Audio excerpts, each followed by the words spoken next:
All right. Thanks for joining us. I'm Zach Barasz, a director at G2VP, a venture capital firm based in Menlo Park. I'm joined by Ty Findley, a good friend and another investor. Do you want to introduce yourself quickly? Yeah, hey, Ty Findley, managing partner here with Ironspring Ventures, early stage venture capital fund focused on digital industrial down in Austin. Great to be here, Jack. Awesome. Great to have you.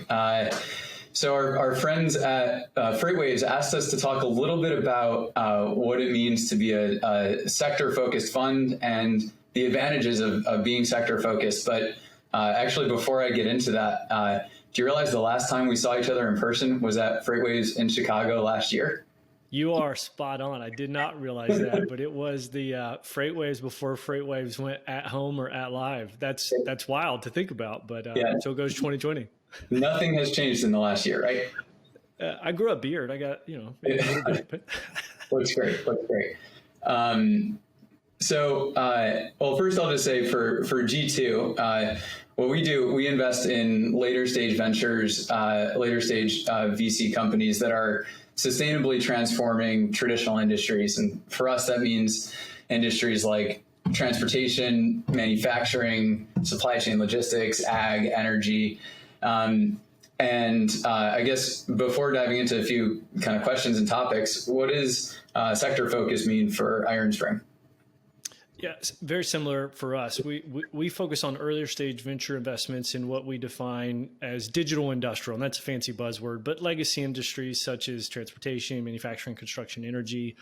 My joke is if Mike Rowe and the Dirty Jobs crew would go film it and we could bring some software in there to make it more efficient and productive, that's all we know how to do, and that's all we're going to do. And so it's very aligned, actually, Zach, as you know, to G2's outlook, except for you guys are one stage later in the funding cycle, and we'll have some of that discussion. So hence a great partnership of sharing insights and opportunities. And I think both of us share extensive industrial operating support behind both of our networks, which is great. So our goal is to come in after you guys invest at 2 or 3 times the price and just make sure that you guys look smarter and better than us. You said it, I didn't, Zach. So I like it. We really, all jokes aside, really love partnering up with you guys for the reason we'll have this discussion. So Zach, maybe to kick us off here, why is there specialization going on? Yeah, good question. I think the main reason is that it's just a better way to do venture capital. So there's a lot of research around from organizations like Cambridge Associates that suggests that specialized funds tend to have higher returns than generalist funds. They had some data that in the end, our goal is to make returns, is to make money off of the investments that we make and invest in great companies to do that. Cambridge suggested that specialist funds return about 23% IRR, whereas generalist funds return about 17 or 18%. Got it. And, what I like to do is step back too, and why is it that that's occurring and why does it drive returns? And so, maybe at the highest level, regardless of specific sector that we'll get into, macro market tailwinds are driving records amount of capital into the private markets, driving a lot of competitive pressure, right? And so some data points, Bain does an annual PE report, 2020 outline that we have like $2.5 trillion of dry powder sitting in the private markets in 2019. And that's up from, I think it was like $1.5 trillion in just 2015. So a big chunk of that even went to this exploding venture capital asset class specifically. So you compound that, since 2000, I think they said public listings are down 50%. We all know interest rates are near 0%, et cetera. So everyone's chasing growth into the private markets. And I guarantee that didn't slow down because of COVID. So all of it resulting in what is heightened competition, record number of new venture funds, record number of AUM within the venture capital asset class. And so you better know what makes you stand out amongst all the competition out there. And I think a research report that Morgan Stanley's Michael Mubassim put out recently outlining the median 30-year public market equivalent index for venture capital was 1. So what that basically means is you could have put your money in, the PME, the public market S&P 500 30 years ago, and you'd be just as good as venture on that call it data, that outlook. So in my opinion, VC is now facing what private equities are gone through, and there will be more competition driving more compressed returns. So hence specialization comes out of it. So yeah, in a world where there is a ton of competition, like you said, you differentiating yourself is important, and it's it's really important from the portfolio company's perspective. A specialist venture investor that knows a sector, that knows a space, is going to be just a much better investor for you in terms of helping make connections, having the right network of folks that you could hire potentially as talent for a company. Helping companies go through subsequent financings and exits and all of that. A specialist fund probably is better positioned to do that. I guess FreightWaves is all about moving things around and logistics. How do you think that specialization plays out in logistics investing specifically? I think it's happening, or it's been happening. It's a foregone conclusion. And the reason, you can look at some other data points. McKinsey released a report this summer. I highly encourage everyone to look at startup funding in logistics specifically. I think they said that investments have grown 17x since 2014 compared to 2x for most all other venture capital asset classes. So lots of capital has flown in a big way since the last 5-6 years. And so as an investor, we have to know much more deeply the customer's pain point and buying habits so that we can take advantage in that competitive market. So the same logic, maybe even the tactical go-to-market strategies and patterns that apply to consumer internet or digital healthcare, those nuances, they don't necessarily apply to logistics. So you really have to be going deep and sleeping in this ecosystem. And so from there, we also have to be able to identify success amongst companies that do buy a little differently, or ecosystems that buy a little differently than other categories. Sometimes that's looking at revenue growth, which could be very relative to the category, which may be different. When you think about SaaS napkin, it doesn't always work out that cleanly in these ecosystems when we're evaluating those top line financial metrics. Or other times it's truly getting into more industry specific indicators, whether it's companies that have gotten legacy data systems of record access into those data corpuses that most people aren't giving out very easy, or even I think you're seeing a wave now of companies in this digital industrial ethos taking a chapter out of the consumer playbook and starting to really instrument their product with better engagement metrics. Daily active users, monthly active users, session length, all of those things that consumer apps maybe are tracking, those are far leading indicators in the digital industrial ecosystem to me than what is usually a slower revenue cycle, sometimes, not always the case. I stalk you online, and you had an article, or you were referenced in an article a few weeks ago that talked about in the digital industrial world, the blitz scaling and whether that works or not. Can you talk a little bit about your perspectives on blitzscaling for logistics startups, or kind of more broadly digital industrial startups that you look at? Yeah, I think there will always be exceptions, don't get me wrong, but my strong opinion would be the blitzscaling methodology doesn't work in these ecosystems, and it's not for trying. It's, again, it goes back to the go-to-market realities of a lot of these environments are mission critical, right? Airplane production, wind turbine production, things that you can't go wrong and ask for forgiveness later. And not to sensationalize it too much, but I really think that there is something to be said about the complex organizational and workflows associated with buying some of these technologies that are already doing the whole, I buy SAP, I won't get fired, but if I buy the startup, there's a chance.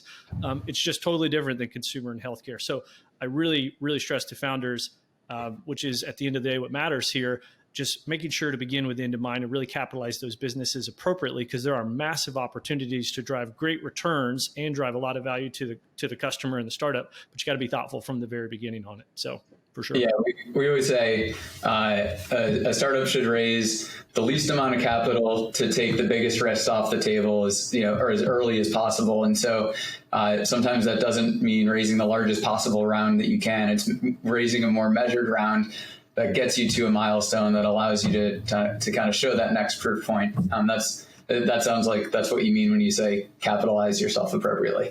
It is. And I would say, I think aligned with that data about logistics specifically and in other broader industrial sectors, maybe manufacturing included, I honestly think we saw a massive wave of venture capital flood in maybe taking a playbook from other verticals, thinking it would work exactly the same in these industries.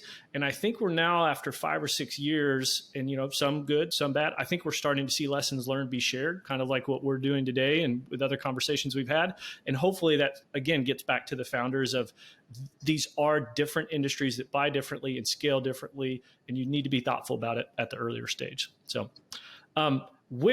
Zach, so when you think about specialization and how it matters, do you think there's a difference between maybe more of the world I play in earlier stage seed A versus kind of series B and growth in later stage? So I go back to that data around specialist firms tend to have higher IRRs, and that data also suggested that smaller funds, that kind of discrepancy or that gap between generalists and specialists is more pronounced. So maybe, and I could see, an argument that, at Series Seed and Series A, you're evaluating a story, you're evaluating a product. You may not be evaluating in the same way, the financials and the traction of a business. At the same time, where we tend to play is Series B and later, and at those stages, companies are making huge decisions about where to be investing their resources to grow. And, the quality of one growth path can be really different than the quality of another. And so I think the specialization matters just as much to be evaluating a growth stage company as it would for a seed and Series A company. But you're the seed and A expert, so I'll flip it back to you too and ask you the same question. Yeah, well, I think what is awesome is to be able to talk with folks like yourself that they are starting to make really large decisions where a lot of capital is going to be deployed into this channel or that channel, right? And so I think for us, oftentimes revenue, and not always the case, again, revenue is a lagging indicator to, again, what we talked about, some more industry-specific leading indicators about these industries that are just now, entering their digital transformation. So I reference, one thing other than just what is critical to us is founder market fit. We have to see someone that's lived the pain of that industry and now wants to go and build a solution to answer that pain. It's a lot harder if you don't have that domain expertise. But back to the point about instrumenting your product so that you can have better user engagement data, I think, again, if it's anything from what I'm seeing, we want to start instrumenting those products earlier, because I think, you tell me if I'm wrong, you as a growth stage investor, we all are going to do our financial homework and want to see diversified revenue base, nice month-over-month growth, et cetera. But I do believe those are more leading indicators that could give you some confidence that maybe revenue is not taking off the T2, D3 the same way a consumer app would. But that's what the type of thing I'm wanting to see from a user out of the companies I'm investing in. Yeah, good points. I mean, in the end, a company is only worth the present value of its future cash flows. And so, we'll look for any signals that there are going to be, a lot of high future cash flows. And in some cases, that's not high and growing revenue. That's, signals that show us that the revenue that a company does have is going to be at a higher and higher and higher margin, and is going to be easier and easier and easier to sell. And so that growth might be, it might be slower, but it might be accelerating. So those are all things that we think about. I started this by, talking about how the last time we saw each other was in Chicago before COVID a year ago. And the world has changed a lot. Obviously, everybody's lives and the economy has been impacted by by the pandemic. Do you have any closing thoughts or thoughts about how logistics investing, and in particular early stage logistics investing, or in digital industrial investing, has changed? Maybe a market comment and then specific to the startups. I think, wow, we watched 2019 it was a bloodbath for a lot of folks that, we saw capacity, there's so much available that, we saw a lot of companies go under. And this year is like, night and day. You can't even get freight volume right now. So it's interesting to watch how volatile that can be. And obviously there's dynamics in 2020 that are at play. But then from a startup perspective, again, I think it's really my parting comment is I think we've now seen 5 or 6 years of blitz scaling into some of these industries not work out so well for some and others, right? The story is still to be written because you need to see an exit with an actual liquidity and some DPI to count those markers. So I do think we're watching the idea that subsidizing unprofitable growth for burn at all costs to get to where you want to be from a top line metric, I think we'll see some right sizing of that strategy. And again, I don't have the answer, and opinion's worth what you pay for it, but I think we're seeing more lessons learned shared on how to scale in a more healthy manner. Yeah, definitely. I mean, from my perspective too, the last year has just accelerated a whole bunch of trends that we were seeing before. The rapid growth of e-commerce. We probably saw 5 years worth of e-commerce growth in just a few months, and a ton of knock-on impacts of that. Things like reverse logistics becoming more important. We invested in a company called Leptoro back several years ago that handles reverse logistics. I just think there's going to be, all of these kind of slower trends that we saw had a steep pink up and to the right, and hopefully there will be good opportunities out of that. Yeah, and I throw a plug out here for a trend I think is spot on with the whole, we're moving upstream from last mile logistics to middle mile logistics to now people are saying, actually, I need to know how my procurement and purchasing departments are interacting with a bunch of suppliers across the pond somewhere. Sustainability, efficiency, these Christmas items we're about to see under our tree, they're bought 6 months ago. So the idea that I kind of want to have better visibility to that supplier management process, we put an investment in a company called Mercado Labs, and I think you're seeing some trends to really start finally ending the bridge of last mile, middle mile, and first mile logistics, which is exciting. So I think we went a little bit over, but Ty, always fun to talk to you, and hopefully next time in person at FreightWaves. Appreciate it, Zach. Thanks, FreightWaves, for having us.